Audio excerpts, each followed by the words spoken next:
Hey, what's good? Have you been feeling lately like life is a little harder than it should be? Or like maybe the system is against you? You may not be going crazy. This video is called How the Elite Rigged Society and Why It's Fallen Apart. This is from the Alliance for Responsible Citizenship channel. I'm going to be working on some concept art. Before we get into it, remember to go to coconutjustice.com to get you some clothes I think would look good on you. Let's go. All right, Alliance for Responsible Citizenship. How Elite Rigged Society, which is, to a certain extent, is undeniable because people with money are the ones that make decisions, and the people with money will, they play their little games to keep their friends and their friends groups with the money, So it's just the way that it's been set up this whole time. And now that we have, again, now that we have social media and stuff like that, we can keep people focused, keep them honest as much as we can. Let's see what they have to say. I'm a member of the educated elite. My Educated parents were elites. historians of Victorian England. Our turtles, when I was growing up, were named Disraeli and Gladstone. The culture in our home was think Yiddish, act British. Very stiff upper lip, we showed no emotion. And then when I was 7, I read a book called Paddington the Bear and decided I want to become a writer. And that was central to my identity ever since. In high school, which you call like fourth form or something like that, I wanted to date a woman named Bernice, and she didn't want to date me. She dated some other guy. And I remember thinking, what is she thinking? I write way better than that guy. So those were my values. And then when I was 18, the admissions officers at Columbia, Wesleyan, and Brown universities decided I should go to the University of Chicago. Yeah, son. And some of you may know the saying about Chicago, it's where fun goes to die. Negative, My favorite sir. saying about Chicago, it's a Baptist school where atheist professors teach Jewish students St. Thomas Aquinas. And so it's very educated elite. And I fit right in. I had a double major at Chicago in history and celibacy while I was there. And then after school, I got a job where an educated elite person should get a job. I was hired to be the conservative columnist of the New York Times, a job I likened to being the chief rabbi at Mecca. Not a lot of company there. And then I got a job on PBS. If you don't know, Mecca is where Muslims go. It's like one of their holy points of interest. A Jewish rabbi at Mecca, he's going to be bored because ain't nobody going to try to talk to him. Anyway, let's go. Our PBS NewsHour, which is our version of Newsnight. And again, educated elite. We have a wonderful audience, somewhat seasoned. And so if a 93-year-old lady comes up to me at the airport, I know what she's going to say. I don't watch your program, but my mother loves it. So we members of the educated elite did some good things. We created the internet brunch and mocktails. You're welcome. We did some bad things. We designed a meritocracy designed around the skills we ourselves possess and rigged the game so we succeeded and everybody else failed. Someone By had to age say 12 children, American children of affluent kids are 4 grade levels above everybody else. By university age, rich kids are 77 times more likely to go to university or to Ivy League university than kids from poor schools. In adulthood, 54% of the people at elite workplaces went to the same 34 elite colleges. So we ended up creating This is exactly when I say on this channel, poor people don't get to go to the same schools. Poor people don't get to go to the same parties. Poor people don't get to have a relationship, the friendships. They don't get to build the network that pushes you through your entire career. This is it. This is exactly what I've been telling you guys. system. People with high school degrees die 9 years sooner than people with college degrees. People with high school degrees are 5 times more likely to have kids out of wedlock.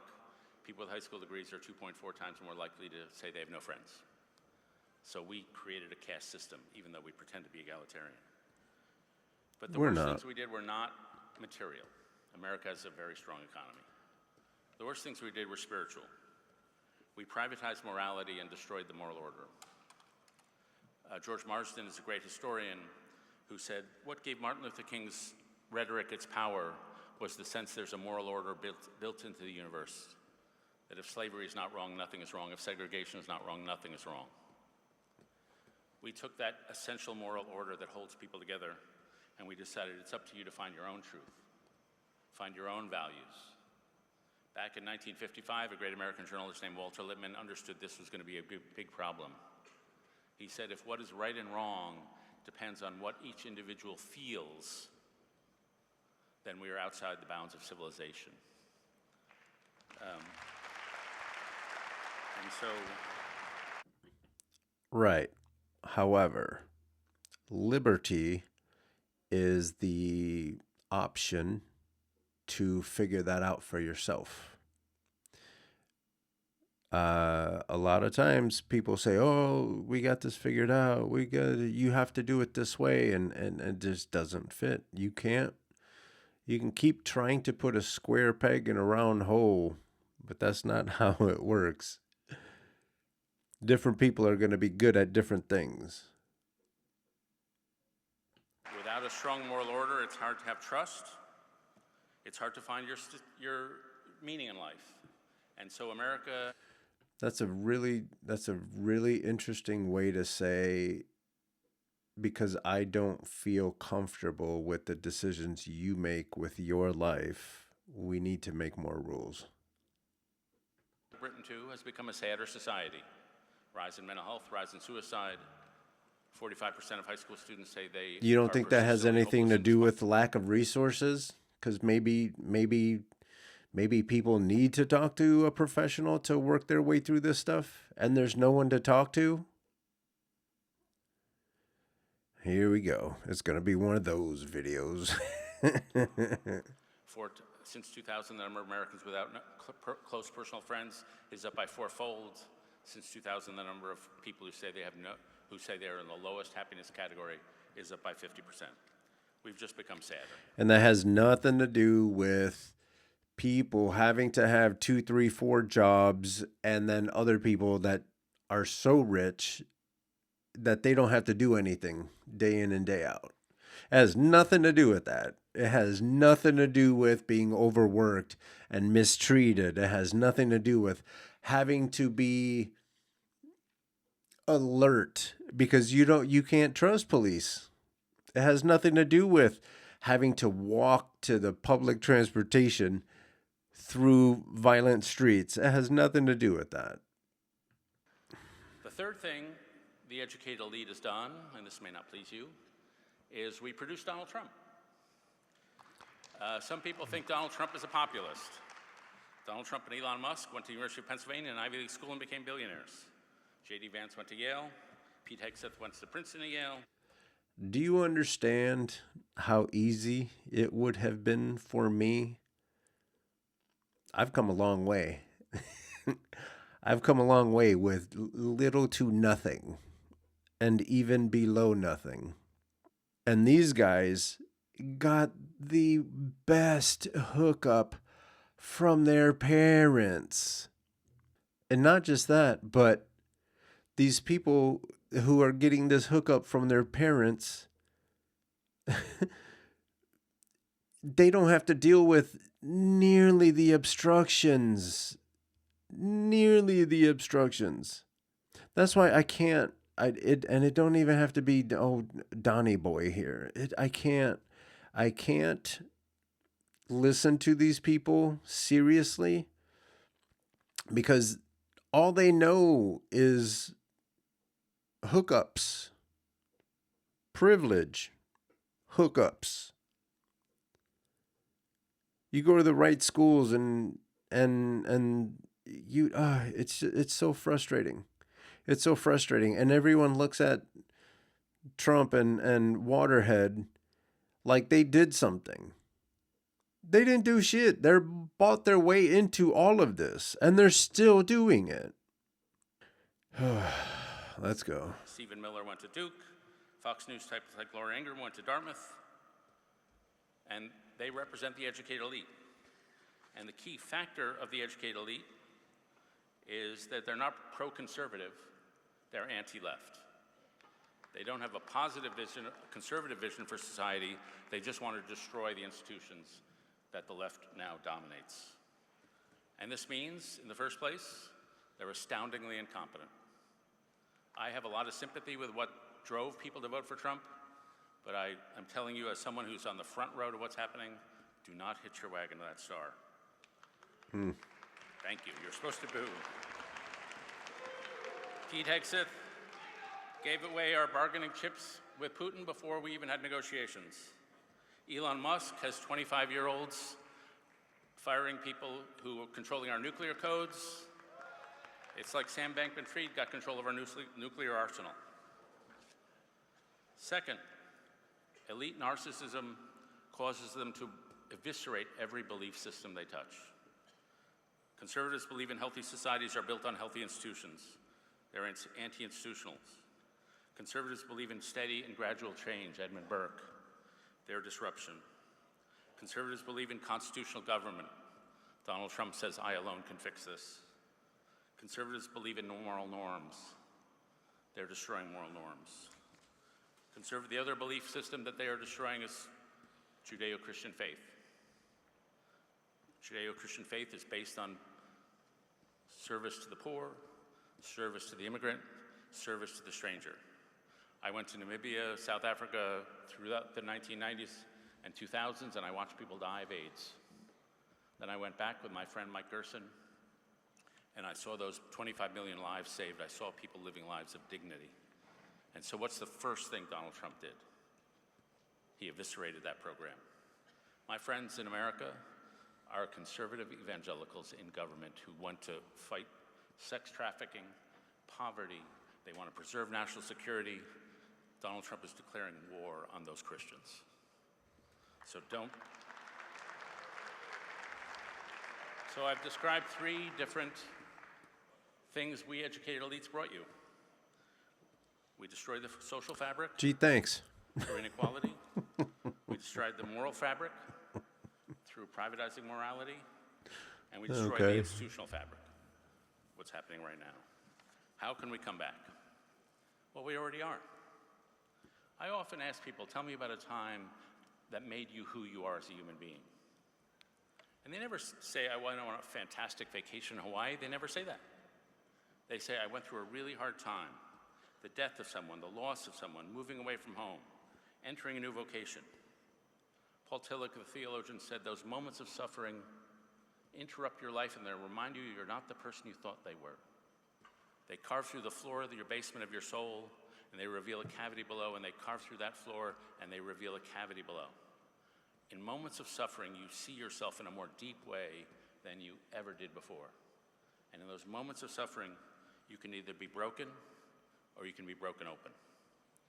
And people who are transformed decide, I'm going to be broken open. And nations that are going to be transformed by moments of suffering say, we're going to be broken open. We've been through periods of national crisis before.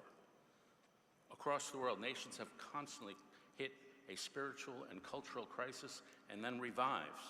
This country between 1820 and 1848. I was here in the 1980s. Britain recovered in the 1980s. Australia in the 1970s, Germany and Japan after World War II, South Korea in the 1980s, Rwanda after 1994, Chile in the 1990s. My own country, we've done this again and again. We've grown not through a happy, merry ride. We've grown through a process of rupture and repair when society and culture is in crisis and we figure it out. 1770s, the old colonial order had to go. Sorry. 1830s, the East Coast elite had too much power. Andrew Jackson brought in an era of populism. 1860s, the slavery order had to go.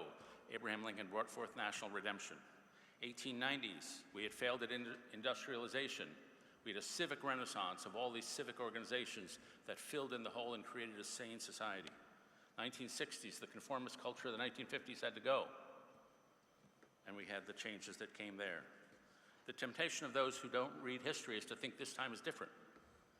We're Yeah, in another exactly. period of rupture and repair. We have spiritual resources. I'm a conservative. I believe that we are inheritors of a great spiritual legacy, what Michael Oakeshott called the Great Conversation. We have the voice of Genesis, that we're all made in God's image. That's the foundation of democracy. We have the voice of Exodus, that we wander through the wilderness and we eventually get to the promised land. We have the voice of Jesus, even if you're not Christian. Blessed are the meek, blessed are the poor in spirit. That's a source of great strength. In my country, we have the voice of Alexander Hamilton. Poor boys and girls should rise and succeed. We have the voice of Edmund Burke, that we should be modest about what we can know because culture is really complicated and we should operate on society the way we would operate on our father, gradually and carefully. We have the voice of John Stuart Mill. We value diversity and pluralism because it leads to what he called adventures in living. When you have a spiritual, moral, and relational crisis, the job is to shift the culture. And we are moving, I think, from a hyper-individualistic culture the last 60 years toward a communal culture. I didn't like the social justice movement, but it was an attempt to find community. I'm not particularly a big fan of MAGA, but it's an attempt to find community. Culture change is about a shifting of the heart. It's about providing new answers to the question, how should I live my life? It's about soulcraft. And it isn't done the way you do political change. Culture change works differently. It's done, as Walter Bagehot put it, if you want to win people over, enjoy the things that conservatives enjoy. Culture changes when a creative minority find a beautiful way to live. Culture changes when a small group of people find a better way to live and the rest of us copy. That's the story of the early church. It's the Basically. story of the Clapham sect. They weren't my cup of tea, but it's the story of Bloomsbury. I was mentored by William F. Buckley. It's the story of the conservative movement in America. Culture changes on a personal level. When we relate to each other with attentive and generous gaze. Simone Weil said, attention is the purest form of generosity. Culture changes on a spiritual level. T.S. Eliot said, you can't create a system so perfect that the people in it don't have to be good. It's when you put moral formation at the center of your society. And finally, it happens at the civic level. When 1,000 voices and 1,000 different organizations create civic institutions that provide healing and relationship in society. That's how culture changes. I was at a bar about 2 months after October 7th. And if you had seen me there, you would have thought, sad guy drinking alone. I call it reporting. So I'm scrolling through Twitter, and it has all these brutal images from the Middle East. But I come across a video of James Baldwin. And he says, you know, there isn't as much humanity as one would like, but there's enough. And what you've got to remember is that when you walk down the street, every person you meet, you could be that person. That could be you. You could be that monster. You could be that saint. And you have to decide who you're going to be. Now, James Baldwin was treated shabbily by my society because of his race and other things. But he had a right to be bitter. But even in that circumstance, he uttered the ultimate humanist statement. You could be that person could be you. And the phrase that rang in my head when I heard that was defiant humanism. That even in harsh and brutal times, we're called upon to see each other in the fullest, deepest, and most respectful way that God imagined that they would be seen. Thank you very much. Okay. Well, to me, I don't know. I have trouble with people that have money and that are thought leaders and that they make speeches and they write books and they do all the wonderful things. But they do all the wonderful things except make change or force the change. Like, okay, so you listen to some Baldwin and you read a couple books and now you're feeling a little bit bad, that society is, it just,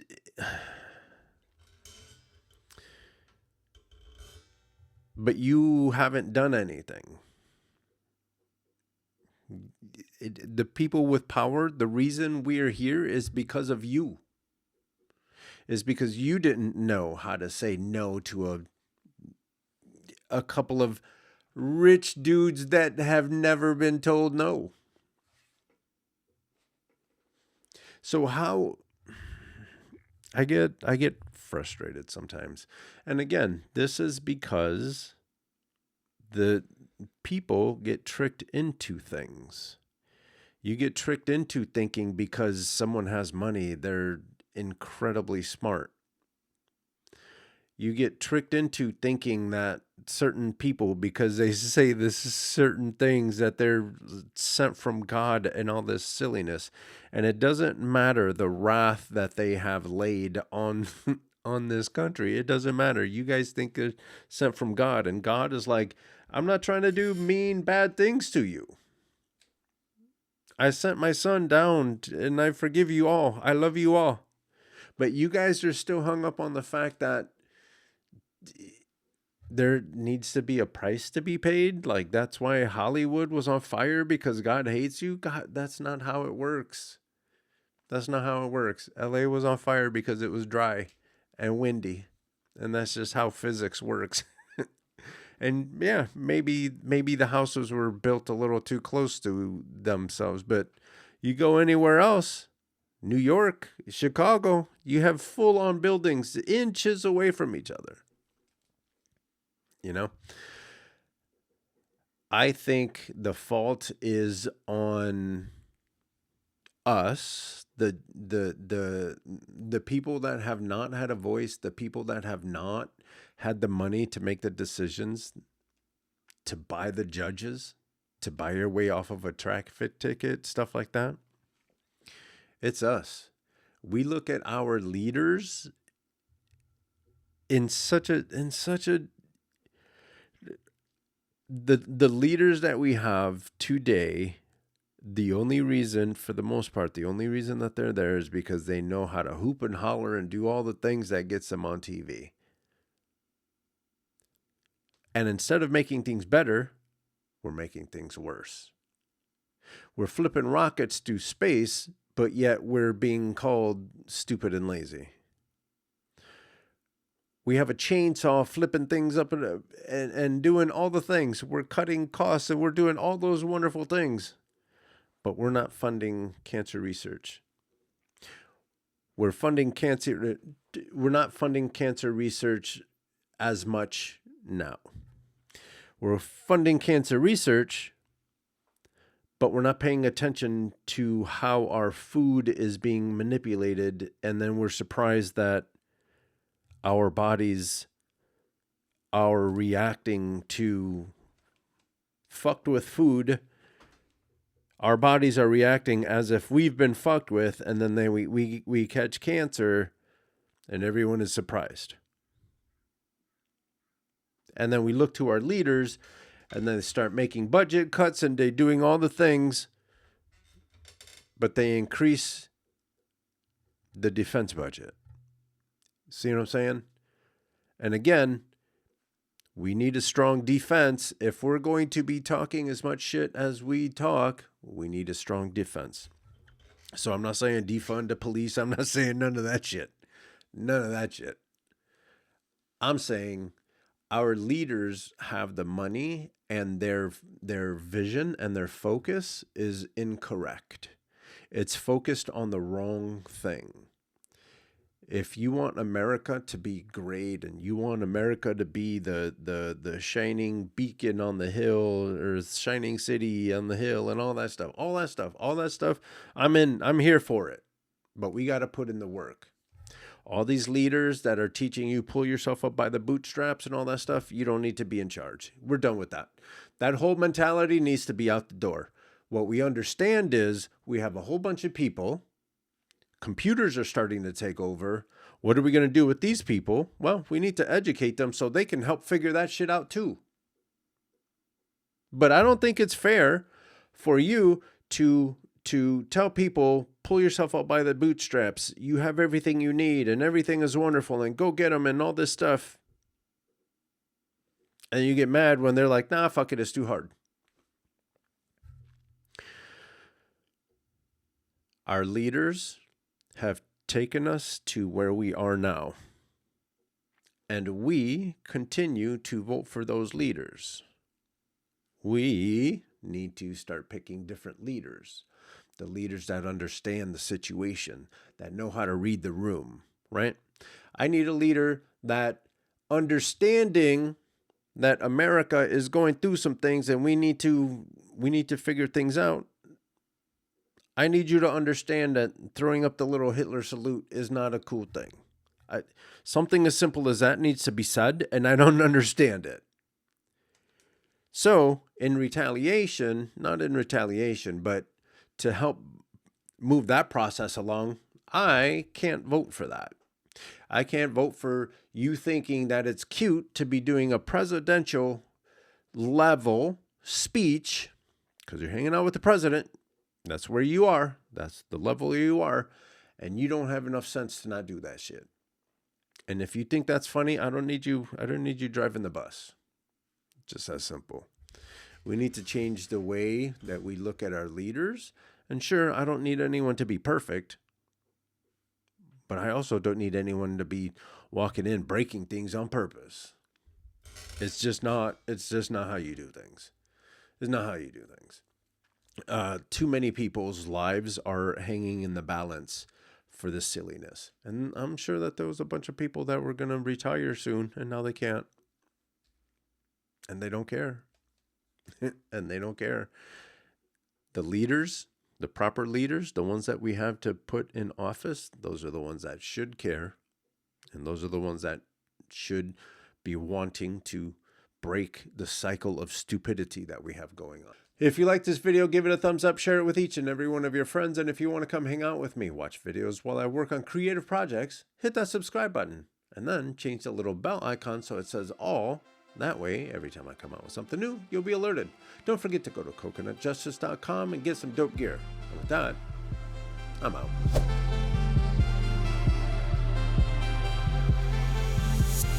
Coconut Justice.